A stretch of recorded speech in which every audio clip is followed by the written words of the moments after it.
네, 안녕하세요. 영화계 185화. 저는 진행의 허효식이고요. 예, 안녕하세요. 김정원입니다. 네, 오늘 저희가 다룰 영화는 스미스 군이 선정한 크리스마스 이야기입니다. 예.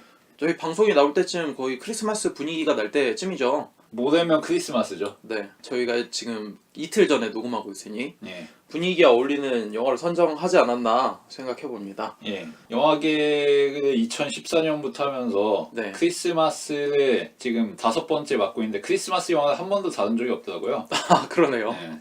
그래서 크리스마스 이야기를 한번 해봐도 괜찮지 않을까 이런 생각이 들어서 네, 어떤 크리스마스 영화를 고를까 생각하다가 네. 이 정도가 제일 적당한 것 같아서 골라봤습니다. 아니, 나 홀로 집에도 있는데 정말 좀 옛날에 나왔던 저희 태어나기도 전에 나왔던 영화를 고르셨어요. 예. 근데 뭐 나홀로 집에하고 6년 정도밖에 차이 안 나죠. 아, 그렇긴 하네요. 네. 거의 동세대 영화라고 봐도 큰 무리는 없는데 네. 그러면 작품 기본 정보부터 해서 영화 이야기까지 나눠보도록 하겠습니다. 제목은 크리스마스 이야기입니다. 배급에는 MGM, 제작과 감독과 각본에는 밥 클라크, 원작은 진 셰퍼드고요. 촬영에는 레지널드 모리스, 편집에는 스탄 콜, 음악은 칼 지트레르, 폴 자자. 개봉일은 1983년 11월 18일이었고요. 제작 예산은 330만 달러, 박스오피스 기록은 2천만 달러 정도입니다. 네.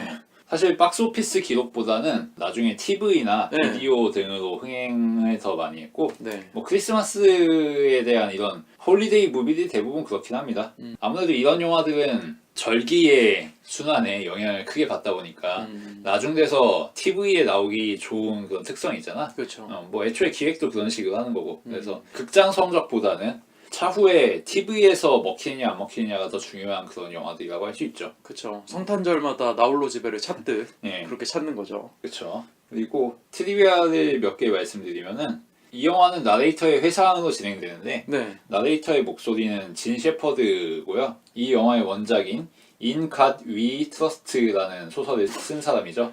인과디 트러스트야? 스트라이퍼 노래네. 네. 사실 아동용 소설은 아니고 성인 소설인데 그래? 예. 영화를 아동용으로 각색을 한 거죠. 음. 그래서 실제로 이 영화 원작 내용을 그대로 다 옮긴 건 아니고 진 셰퍼드의 다른 소설들의 내용도 몇 개 믹스해서 섞었다고 합니다. 그리고 이 영화의 프로젝트는 이미 오래전부터 기획이 돼가지고 준비 과정이 꽤 길었는데 작가인 진 셰퍼드하고 감독인 밥 클라크가 10년 가까운 시간 동안 서로 계획을 검토하면서 준비를 했다고 합니다. 네. 그리고 사실 이 영화의 기획 자체는 그리 호응을 받지 못했는데 감독이 계속 어필해서 결국 성사가 된 프로젝트고 대신 제작사인 MGM에서 조건을 걸었어요. 이걸 찍는 대신에 후속으로 호러 영화 몇 개 더 찍어야 된다.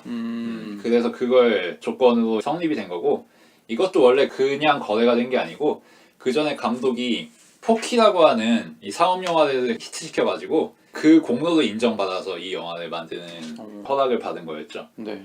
그래서 꽤 난항이 있었다는 거. 그리고 이 영화의 속편도 나왔는데 썸머 스토리라는 영화예요. 이건 93년인가에 나왔는데 출연진이 거의 전원 다 교체가 돼가지고 흥행은 하지 못했다고. 물론 검색하면 나오긴 합니다. TV에서도 종종 방영된 적이 있고 이때도 진 셰퍼드의 소설을 밥 클라크가 영상화를 했는데 아쉽게도 이때는 둘의 앙상블이 그리 효과를 보진 못한 것 같아요. 제가 알기로는 또 이 촬영했던 건물, 집을 민간인이 사가지고 박물관처럼 만들었다는 이야기가 그쵸. 있더라고요. 그 촬영 장소를 네. 존스라는 사람이 구매를 했어요. 네. 이름도 존스라서 투박한데 네.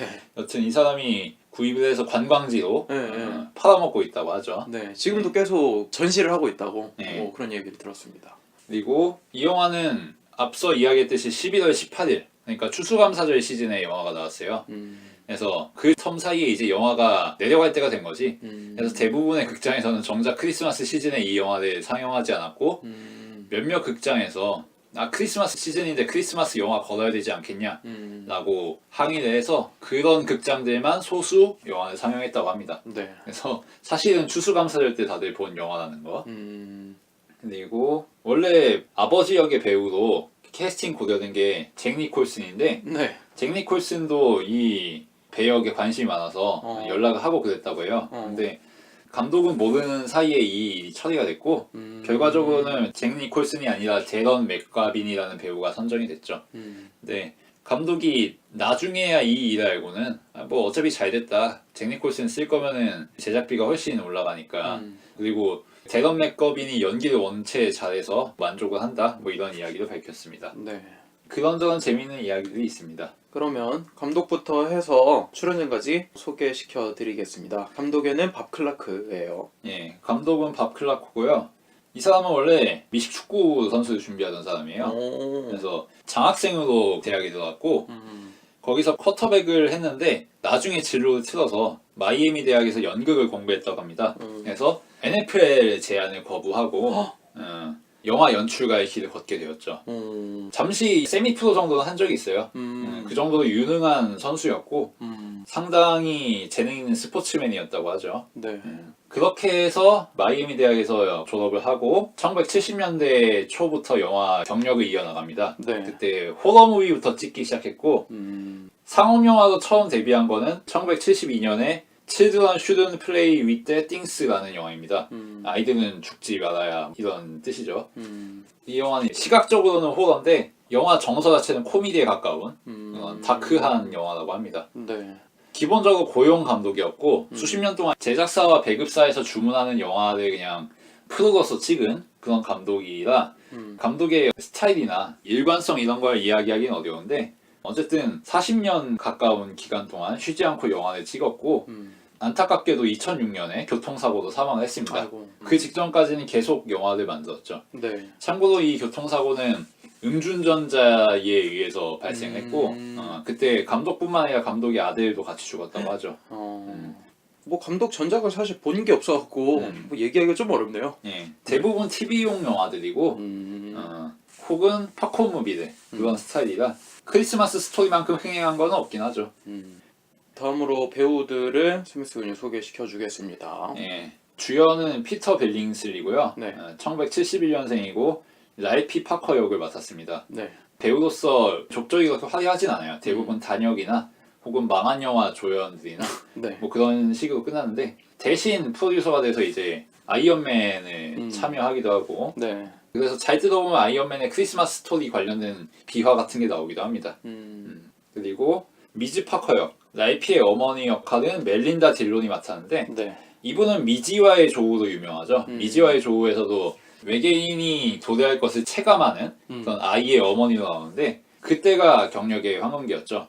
경력이 좀 있는 분이고 화려하게 할리우드 스타로 분립한 적은 없지만 몇 개 괜찮은 영화들에 나와서 연기상 후보 같은데 종종 올라가고 주목받은 적이 있는 그런 배우라고 할 수 있죠. 네. 대표작은 뭐 방금 말한 미지와의 조우, 바운드 포 글로리, 해리와 핸더슨, 앱슨 오브 멜리 등이 있습니다. 네. 다음으로 미스터 파커 역, 아버지 역할로 데런 맥게빈이 있는데 이분은 1922년생이고 2006년에 사망했습니다. 네. 그리고 나이트 스토커나 600만 불의 사나이, 황금손을 가진 사나이 뭐 이 정도의 작품들이 저희가 알 수 있는 대표작들이고 1960년대, 70년대 걸쳐서 여러 영화들에 단골로 출연하면서 그 당시 영화 팬들에게는 얼굴이 잘 알려진 그런 배우고 90년대 정도까지도 활동을 계속했는데 네. 세월이 흐르면서 지금의 영화 팬들에게는 좀 낯선 인물이 되었죠. 그러면 영화의 시놉시스와 함께 작품에 대한 이야기를 나눠보도록 하겠습니다. 1940년대 인디애나가 배경입니다. 네. 여기에 사는 주인공 랄피는 아직 소년인데 때마침 크리스마스 시즌이 되었고 이때 크리스마스 선물로 레드라이더라는 아주 화려한 비비건을 받기를 소망합니다. 네. 하지만 어른들에게 이야기해봤자 들어주지 않아요. 그쵸. 왜냐하면 비비건을 잘못 쏘면은 실명이 될 수가 있기 때문에 그쵸. 어른들이 보기엔 위험한 아이템이거든. 그래서 모두 거부를 합니다. 네. 랄피는 어떻게든 비비건을 선물로 산타클로스에게 받기 위해서 이런저런 노력을 하지만 다 실패로 돌아가요. 네. 그래서 엄청난 억압감과 욕구불만에 사로잡혀서 세상에서 가장 불쌍한 아이가 되어버리죠. 네. 예. 처음에 이질감이 들었던 게 랄피가 거의 한 초등학교 3, 4학년? 이 정도 돼 보이는 꼬맹인데 막상 나레이션은 어른 목소리로 나오니까 이게 뭐지? 나중에 엔딩쯤에는 다 큰 랄피가 자기 얘기를 다시 들려주는 식으로 마무리가 되려나? 뭐 근데 그런 건 아니더라고요. 랄피가 되게 귀엽고 연기를 너무 잘한다라는 생각이 들더라고요. 네. 어른들의 세계를 잘 알고 있는 캐릭터잖아요. 그게 되게 귀엽고 영특하다라는 생각이 좀 들면서 잔망스럽지. 네. 아버지 보고 올드맨이라고 하지 않나? 네. 우리 꼰대 뭐 이런 거지. 그쵸. 우리 영감 뭐 이런. 그리고 맥컬리 컬킨이 있기 이전에 랄피가 있었다. 뭐 이 정도로 얘기할 수 있을 것 같아요. 이게 재미있다 싶었던 게 네. 일단 원작은 1960년대에 나왔습니다. 근데 1960년대 얘기는 당연히 아니고 네. 40년대 초반 정도의 이야기죠. 음. 근데 작가인 진 셰퍼드는 22년생인가 그렇거든요. 그래서 사실 이 영화 그리고 이 원작의 적정한 연령대는 아니죠. 그러니까 한 10년 정도 더 나이가 많은 1940년대 초에는 대학교 다니거나 취업을 했거나 뭐 이럴 나이죠. 그치. 여튼 옛날 이야기를 추억하는 옛날에 나온 소설 그리고 이 소설이 20년 뒤에 영화가 된 거죠. 원작은 60년대에 나왔고 영화는 83년에 나왔으니까 그러니까 이렇게 시차들이 있는 건데 그 시차 때문에 또 재밌다는 생각이 들었어요. 그러니까 이 영화의 화자 자체가 진 셰퍼드잖아. 진 셰퍼드가 자기의 소설을 쓴 다음에 이게 20년 뒤에 영화로 나온 걸 본 거 아니야. 그치. 그러면 당연히 회상조의 이야기가 될 수밖에 없지. 내가 쓴 소설이 영화가 됐네. 저기 클리블랜드 거리가 보이네. 저 꼬마 놈 좀 봐. 멍청한 녀석 뭐 이러면서. 그러니까 이게 영화상의 연출이라고 볼 수도 있지만 진 셰퍼드의 어찌 보면 솔직한 감상이라고도 할 수 있는 거지.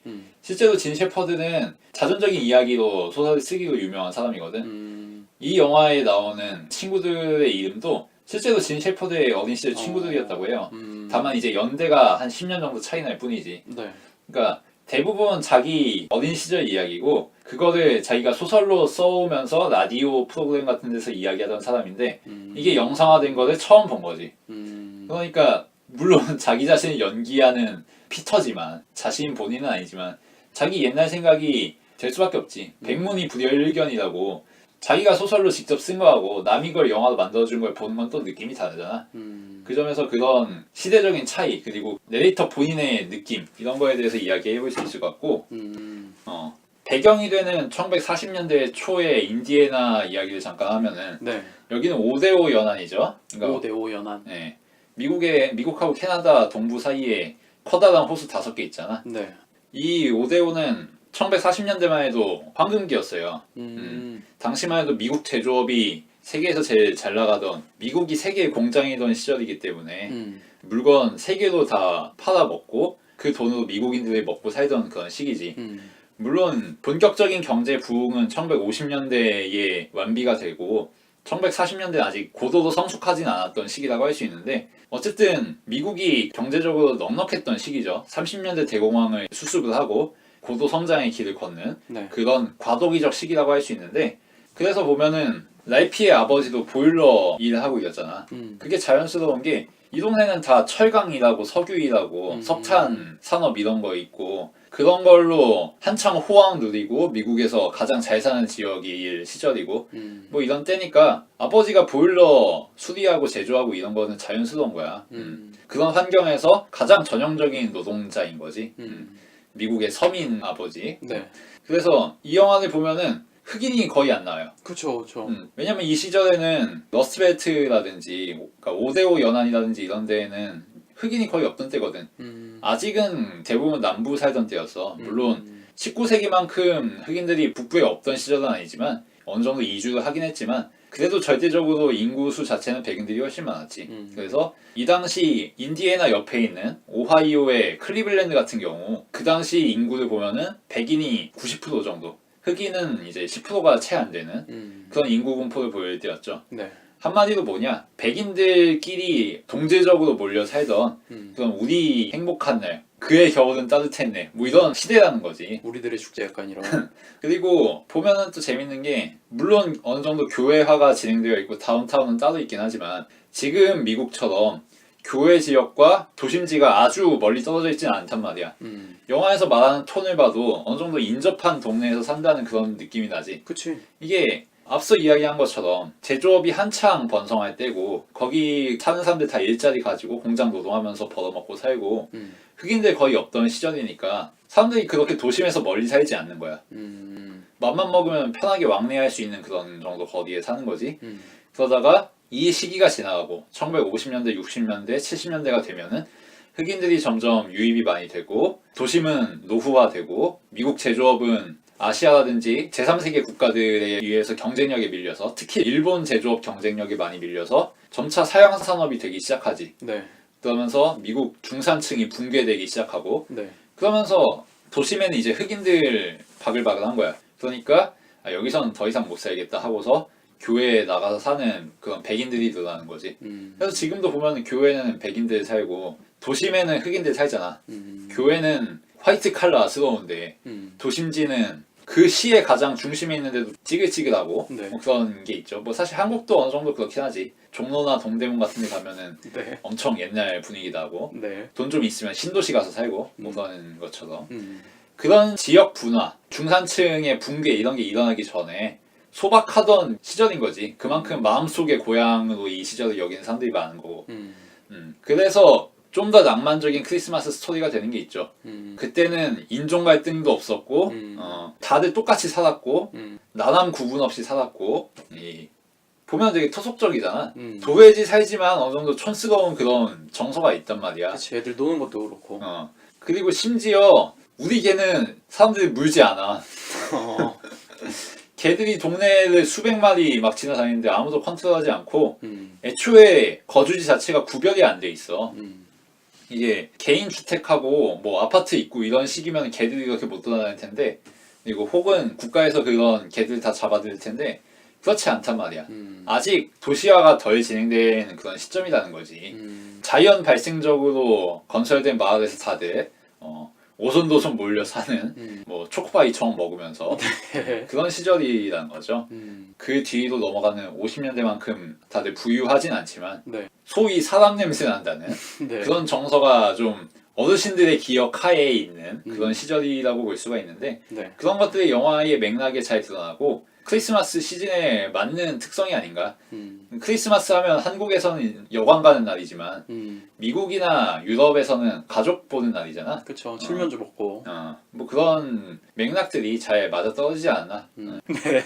그런 지금 말한 그 완벽하게 도시화가 이루어지기 전, 완벽하게 교회화가 이루어지기 전, 그 중간 단계에 이제 백인들이 오손도손 모여 살던 그 산업화 단계에서의 군상들 크리스마스를 맞이하는 그런 모습들이 에피소드로 아기자기하게 귀엽게 좀 녹아나 있는 것 같아서요.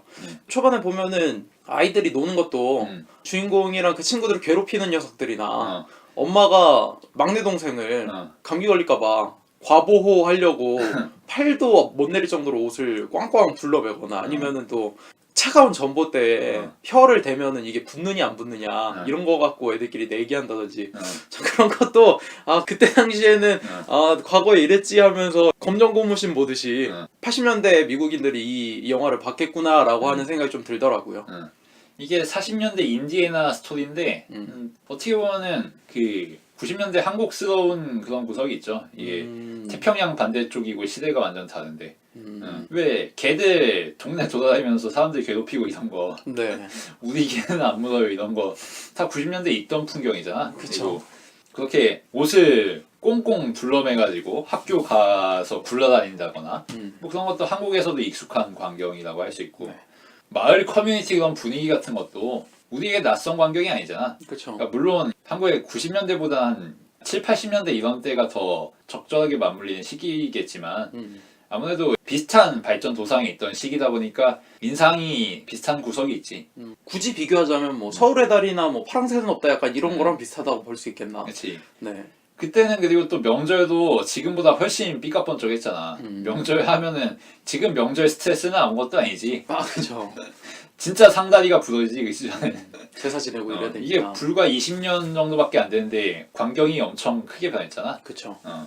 뭐 나오는 에피소드들 중에서도 그런 게 좀 녹아 있는 게 무슨 조명을 아빠가 상품으로 받아왔는데 무슨 여자 마네킹 다리를 등불로 다는데 그걸 창문에 배치를 하니까 동네 사람들이 다 모여가고 아니 이거 뭐냐고 저게 무슨 조명이냐고 서로 관심 갖는 것도 그때 시대에 볼 수 있는 지금은 뭐 그럴 리가 있나? 약간 그런 그치. 모습이 좀 녹아내죠. 지금은 다 아파트 사는데 뭐 그 훔쳐보면 이제 경찰서에 신고해서 잡혀가는 거지. 그렇죠.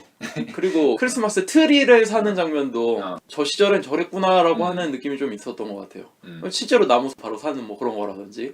살짝 충격적이었던 건 랄프가 F로 시작하는 욕을 하니까 입에 비누를 물리잖아요. 아니 그거 좀 너무하지 않나? 되게 옛날에 무식하게 애들 야단치는 듯한 느낌의 그런 에피소드라서 아니 입에다가 비누를 물리다니 좀 충격적이었습니다. 그거. 근데 어찌 보면 한국도 그런 비슷한 것들이 많잖아. 그쵸. 뭐 애들이 욕하면 싸대기 맞는 거지. 그쵸. 어디서 그런 말 배웠냐고. 그쵸. 사실 아빠한테 배웠는데. 오줌 싸면은 소금 받아와야 되는 것처럼. 네. 부모님한테 잘못 밑보임이 발가벗겨져서 밖에 내쫓긴다거나. 그쵸. 그 비슷한 무식한 것들이 많았지. 사실 비누 물리는 거 정도면 어떻게 보면 인도적일 수도 있어. 남한테 보이진 않잖아. 좀 충격적이긴 한데 사실 우리도 옛날에 생각해보면 그랬던 것 같고 나도 그렇게 혼난 적이 많아서 무슨 얘기를 하는지는 알겠다라는 생각이 좀 들더라고요. 그러니까 지금은 다들 도회지에서 태어나서 도회지에서 어른이 된 사람들이잖아. 근데 이 시절만 해도 대부분 지금도 미국은 어느 정도 그렇지만 컨트리 살다가 먹고 살려고 대부분 도시로 가는 그런 사람이 많잖아. 그러니까 촌스러운 문화들이 도회지에도 남아있고 아주 그렇게 철저하게 프라이버시가 지켜진다거나 너는 너 나는 나도 살진 않지. 애초에 길거리에서 애들끼리 노는 광경 자체가 그런 문화의 산물이지. 사실 지금은 다들 서울에서 태어난 부모들이 서울에서 애들 키우니까 애들끼리 그렇게 노는 거 흔하게 볼 수 없잖아. 다들 학원 보내지. 애초에 그런 환경이 없거나 다 아파트 주거촌이고 그럴 만한 골목이 없지. 동네가 없고 그런 것과 비교하면은 이 도회화가 완료되기 이전에 과도기적인 상황에서 발생하는 지역 커뮤니티적인 환경? 이게 국가는 달라도 시대는 달라도 어느 정도 비슷한 풍경이 있을 수 있다 이런 생각이 들어서 정감 있는 구석이 있더라고. 그 집안의 분위기를 봐도 약간 그런 게 묻어나죠. 엄마는 가정주부로서 아이들과 아빠의 식사와 가정일을 책임지고 아빠는 이제 일하고 와가지고 집에서 담배 딱 피고 신문 쫙 펴갖고 밥 먹고 애들 무슨 일 있으면은 안 되고 그런 옛날 풍경의 가정 관계 그런 것들이 좀 드러나죠. 올드 패셔너리하지. 네. 또 보일러 고치면서 쌍욕을 해도 아무도 뭐라고 할 수 없는 약간 그런 가부장적인 모습이랄지 아니면 막내 아들이 밥을 안 먹으니까 뭐 꿀꿀거리면서 먹으라고 하는 지금 보면 말도 안 되지만 그때 당시에 좀 웃으면서 얘기할 수 있는 그런 어떻게 보면은 어르신들만 갖고 있는 삶의 지혜지. 아 그렇게 볼 수 있나요? 그런 옛날 향수들이 시트콤처럼 묻어있는 그런 영화라고 볼 수 있을 것 같아요. 그리고 디테일한 것들을 상당히 잘 짓는다는 생각이 드는 게 이 영화는 기본적으로는 내레이터인 진 셰퍼드, 그러니까 노년의 랄프의 시선으로 진행이 되지만 어쨌든 영화 전체적으로는 어린 시절에 랄피가 무엇을 보고 듣고 느꼈는지를 중심으로 돌아가잖아. 그치. 근데 그것들을 묘사하는 걸 보면은 딱 어릴 때 내가 했던 생각들하고 비슷해. 뭐 그런 거 있잖아. 랄피가 부모님에게 존나 타작당하고 와가지고 내가 뭐 죽어버리면은 부모님이 어떤 후회를 할지에 대해서 상상하는 그런 장면들 있잖아. 딱 그 나이대 어린애가 할 법한 생각이 나는 거지. 눈이 멀었을 때 약간 나오는 그 에피소드. 그리고 랄피가 모든 어른들에게 크리스마스 선물로 비비건을 받았으면 좋겠다. 레드라이더를 받았으면 좋겠다고 이야기를 하지만 모든 어른들이 다 거부를 하잖아. 그건 위험한 물건이라 안 된다고. 그치. 그에 대해서 랄피가 느끼는 감상 같은 것도 참 그 나이 때 애답다 싶은 구석이 있지. 이거는 어른들이 서로 이야기를 짜고서 나를 엿먹이는 거야. 뭐 이런 식으로 과장되이 생각을 하잖아.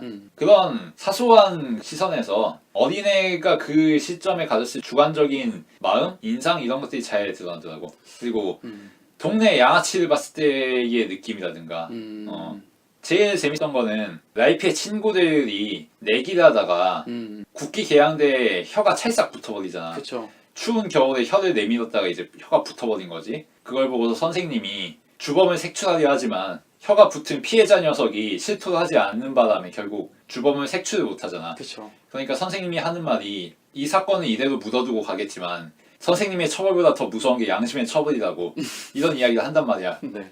그때 랄피가 내심하는 소리가 어른들은 항상 저런 이야기를 하지만 애들은 알지. 혼나지 않는 게 훨씬 좋다는 거. 그렇죠. 그런 자잘한 데에서 참 그 나이대로 돌아가가지고 공감하는 듯한 기분이 들더라고. 그러니까 지금의 시점에서 공감한다기보다는 한 20년 전에 나이의 시점으로 돌아가지고 공감하는 느낌이 난다는 거지. 참 영특하지 않습니까, 랄프가? 초반에 그 비비건을 얻기 위해서 간 보는 대화도 그렇고 참 그런 게 옛날 애기인데 설계를 하지. 무슨 생각을 하는지 너무 심리를 좀 잘 꿰뚫고 있다라는 생각이 좀 들었던 것 같아요. 그러니까 이게 어른들은 애들이 아무 생각 없이 욕망에만 충실할 거라고 생각하기 쉽지만 사실 애들도 애들 나름의 속셈이 있고 그치. 잔머리 굴리는 그런 것들이 있어. 물론 조금만 신경 쓰고 보면 다 보이는 거지만 어른들은 바쁘고 귀찮고 지겨우니까 대충 보고 넘어가잖아. 그럼 애들이 어떻게 머리 굴리는지 못 보고 지나쳐 버리는 거지. 그런 것들을 작가가 잘 캐치해가지고 누구나 어릴 때 할 법한 생각들, 누구나 크리스마스 선물하면 떠오를 법한 그런 상상들, 이런 거를 잘 잡아냈다. 실제로 저런 어린 시절을 보내지 않은 사람이라고 하더라도 누구나 공감할 법한 그런 맥락이 있는 거잖아. 그리고 이게 또 재미있다 싶었던 게 1940년대를 묘사한 1960년대에 나온 원작을 배경으로 한 그런 작품이 영화로 80년대에 나온 거잖아. 그러니까 지금 시선으로 보기에는 뜨악하다 싶은 것들이 있어. 아마 대표적으로는 가족들의 크리스마스 만찬이 차이니스 레스토랑에서 진행되는 걸 텐데 네. 그거 보면 중국인들이 딸랑이 역할을 한단 말이야. 그죠, 딸랑이. 가족들이 북경오리 먹는데 크리스마스 노래 불러주고 지금 보면 그야말로 인종차별이지. 영화관에 상영되기가 힘들지. 근데 80년대엔 그게 용인이 됐다는 거지. 글쎄, 그리고 코미디로 여겨질 수 있는 거니까. 그리고 40년대엔 실제로 그런 일들이 있었어. 이상한 일이 아니야. 아무도 그게 나쁜 거라고 생각 안 했지. 다들 그냥 순박하게 순진무구하게 오리의 목을 자르면서 놀라고 기뻐할 따름이었지. 네. 그 레스토랑에서 일했던 중국인들도 그렇게 기분 나쁘진 않았을 거야. 왜냐하면 차별감이라는 것도 시대 정신에 영향을 받으니까. 나 말고도 다른 사람들도 그걸 차별이라고 인식을 해야 비로소 나도 그게 차별이라고 인식이 되는 거지, 사실. 그치. 그래서 여튼 그 비슷하게 지금의 조류에 안 맞는 이건 너무 구식인데 혹은 이거는 옛날의 구습들인데 뭐 이런 것들이 있는데 오히려 그런 것들 때문에 더 흥미롭다는 생각이 들더라고요. 뭐가 흥미로웠냐면은 지금 시선으로 보면은 올바르지 못하다든가 촌스럽다거나 시대에 뒤떨어졌다거나 그런 측면들이 있지만 그 시절의 사람들이 분명히 그걸 의식하지 못하고 그냥 순전하게 기뻐하기만 했을 거 아니야. 절대 가짜 감동이나 가짜 기쁨이 아니었을 거란 말이지. 비록 그 사이에는 배제되는 사람들이 있어도 흑인들은 남부에만 살아도 이 동네 안 살고 센트럴 도심에만 살아도 중국인들이 우리 딸랑이어도 사실은 세계 다른 나라보다 미국이 풍요하기에 저런 낭만이 가능한 거더라도 그럼에도 트집 잡을 수 없다. 비판적으로 볼 수는 있겠지만 애초에 낭만이나 추억이라는 것 자체가 편협하고 이기적인 구석이 있기 때문에 성립이 되는 거다.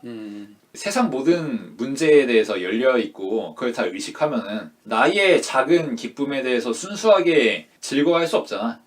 지금 당장 세계에서 일어나고 있는 인종차별에 대해서 신경이 곤두서 있는 시점이면은 크리스마스에 애인하고 기뻐할 수 없다고. 애초에 일상적인 환희라는 것 자체가 시야가 극단적으로 좁혀진 상황에서만 가능한 거고 그러기 위해서 일부러 시야가 좁혀지는 측면도 있다는 거지.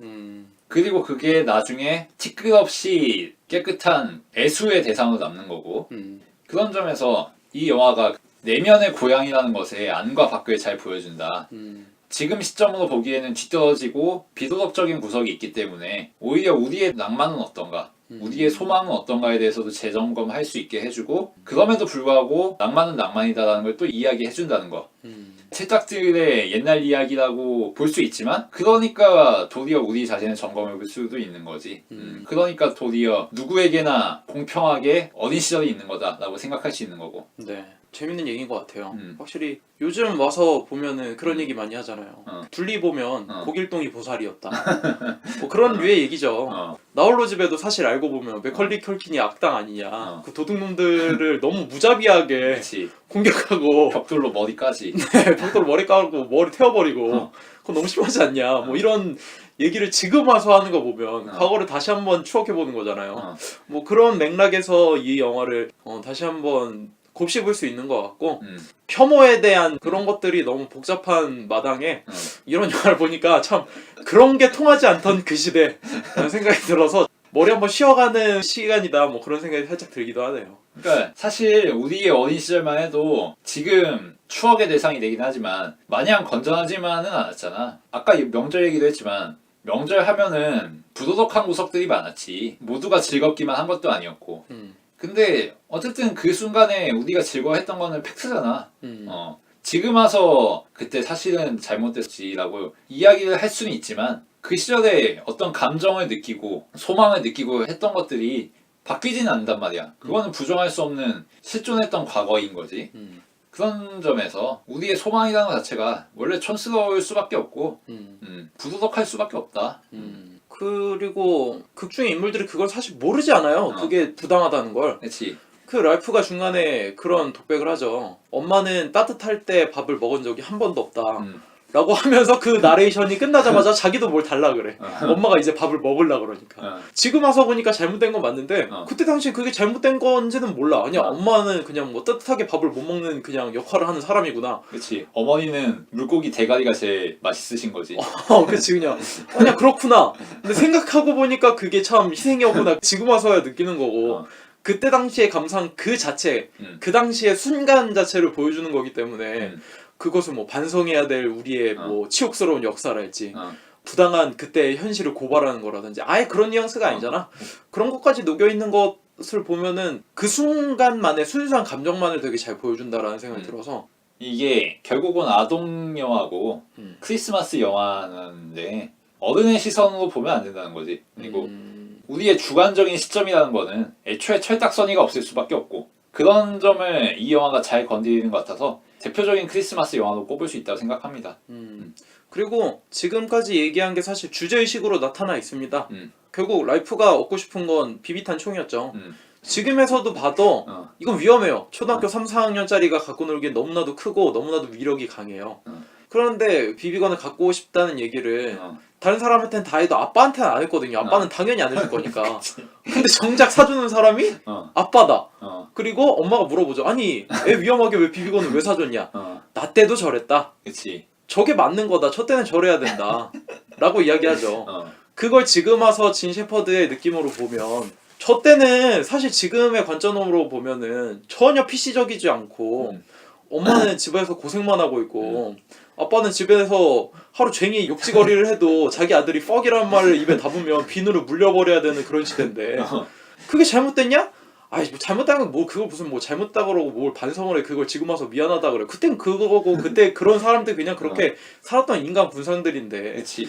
그런 거지. 그러니까 아빠도 깊은 생각은 아니었겠지만 뭐 나도 그랬는데 뭐 그냥 이거 하나 사주면 뭐 문제가 되나 이렇게 사준 그런 마음이었죠. 그치. 그리고 사실 진 셰퍼드도 이 소설의 뭐 도덕적인 진위 여부는 당연히 생각 안 했을 거고 그냥 뭐 나 때는 그랬고 그게 추억이니까 그냥 글 썼던 거고 그때 당시 80년대 와서 자기 소설을 보니까 또 재밌으니까 나레이션으로 그렇게 녹아 들어가는 거고 아버지들이 술 먹고 집안 들어오면 깽판 쳐도 손에는 양념 통닭이 들려있던 뭐 그런 시절인 거지. 크레파스를 가져다 주시던 그 시절. 네. 이게 뭐 잘못됐냐 그런 거 아니라는 거지. 요즘 기준으로 보면은 아버지 취급도 못 받을 그런 네. 아버지들이지만 뭐 그 시절엔 그 시절 나름의 또 그 어떤 인간적인 구석들이 있는 거지. 네. 요즘은 적폐라고 하지만 다. 그렇죠.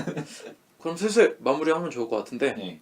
이 영화에서 랄프가 스스로 그 아이템을 원해서 고군분투를 하잖아요. 그랬던 주제의식이 나중에 어떻게 바뀌느냐? 솔드아웃이라고 하는 영화에서는 아놀드 슈왈제네거가 직접 아들의 선물 사기 위해 히어로처럼 발버둥 치면서 뛰죠.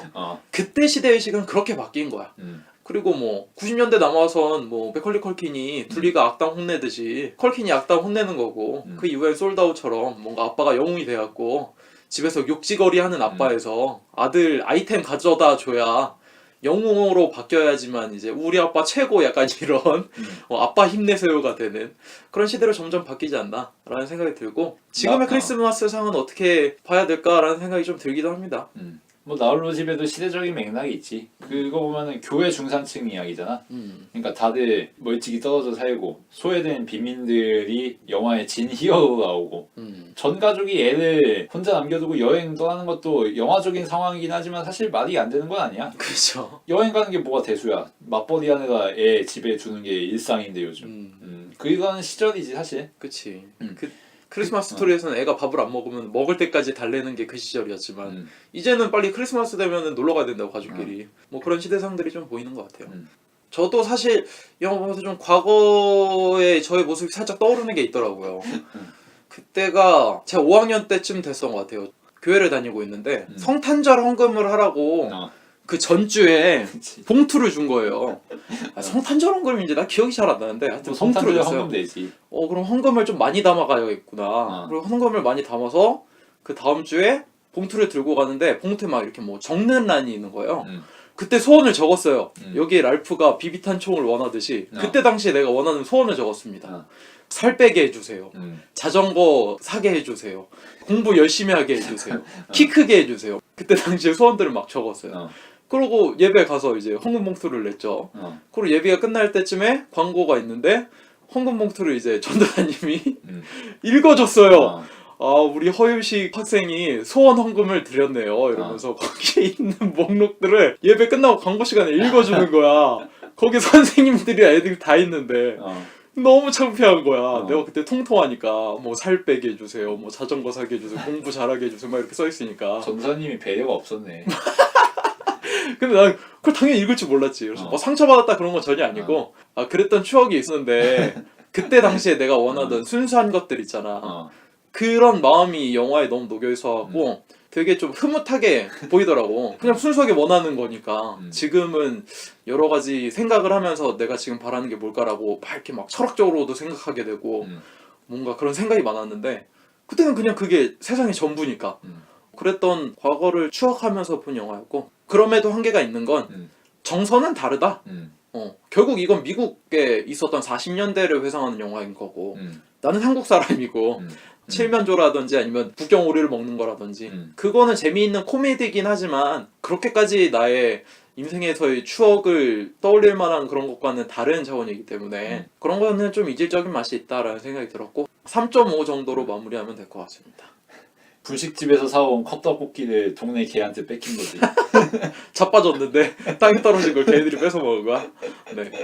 이 영화를 보면은 애초에 상업 영화로 기획이 된 거죠. 네. 그리고 TV에 판매가 돼서 수익을 올린 영화고 애시당초 기획 자체가 어린 시절을 추억팔이인 거지. 근데 그게 나쁘냐? 꼭 그런 건 아니라는 거지. 이 영화 내의 세계 자체도 사실은 어른들의 세계고 애들 코 묻은 돈 뺏어가는 세계란 말이야. 그게 잘 보이는 게 산타클로스와 허그하는 기획 행사지. 그거 보면 순전히 돈을 위해서 만들어진 행사잖아. 그치.